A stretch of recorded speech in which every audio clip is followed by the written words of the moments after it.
Hello guys, നമ്മൾ ഇന്ന് നടാൻ പോകുന്നത് പച്ചമുളകിൻ തൈകളാണ്. ആ പച്ചമുളകിൻ തൈകൾ ഈ കാണുന്നത്, അത് നടാനുള്ള മണ്ണ് നമ്മൾ എടുത്തിട്ടുണ്ട്.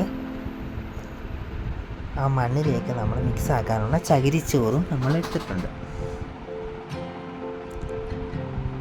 ആ ചകിരിച്ചോറ് നമ്മൾ മണ്ണുമായി മിക്സ് ആക്കേണ്ടതാണ്.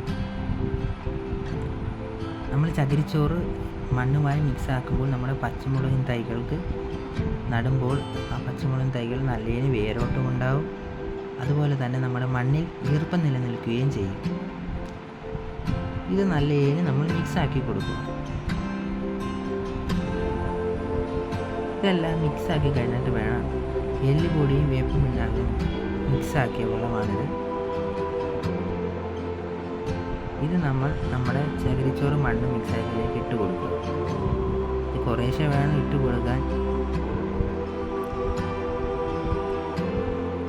നമ്മളെ എടുത്ത വളം ഫുള്ളായിട്ട് ഇടണം, പക്ഷെ അത് മിക്സാക്കി കുറേശ്ശെ മിക്സാക്കി വേണം ഈ വളം ഇട്ട് കൊടുക്കാൻ.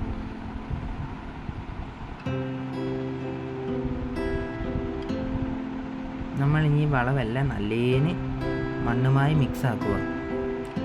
വളം ഇടുന്നതെന്ന് പറഞ്ഞാൽ നമ്മുടെ മുളക് തൈകൾ നല്ലേന് കരുത്തോടെ വളരാനാണ് നമ്മളിതിട്ട് കൊടുക്കുന്നത്.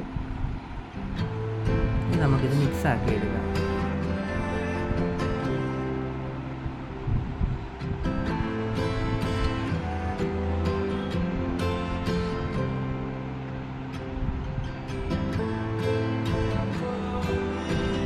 മിക്സാക്കി എടുത്തതിന് ശേഷം നമ്മുടെ പ്രോട്ടീൻ മിക്സ് ഇവിടെ റെഡി ആയിട്ടുണ്ട്.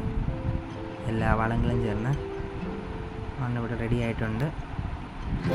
നമ്മൾ നടാൻ പോകുന്ന ചട്ടികളിലാണ്, ഫൈബർ ചട്ടികളാണ്. നമ്മൾ ഇതിലേക്കാണ് പച്ചമുളക് നടാൻ ഉദ്ദേശിക്കുന്നത്.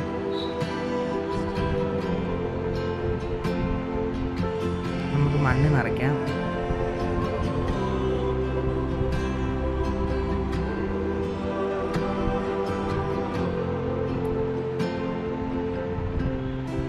മണ്ണ് വെച്ച് നിറയ്ക്കാവും. നമ്മൾ മണ്ണ് നിറച്ചിട്ടുണ്ട്. ഓവർ മണ്ണ് നമ്മൾ നിറയ്ക്കല്ലേ. നമ്മളെല്ലാ ചട്ടികളിലും മണ്ണ് നിറച്ചിട്ടുണ്ട്. ഇനി നമുക്ക് പച്ചമുളകുകൾ വെക്കാം.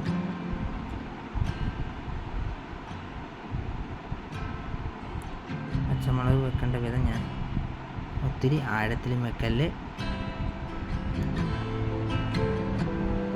കാണാം അത്ര ആഴത്തിൽ ഈ മുളകുകൾ വെക്കാവും.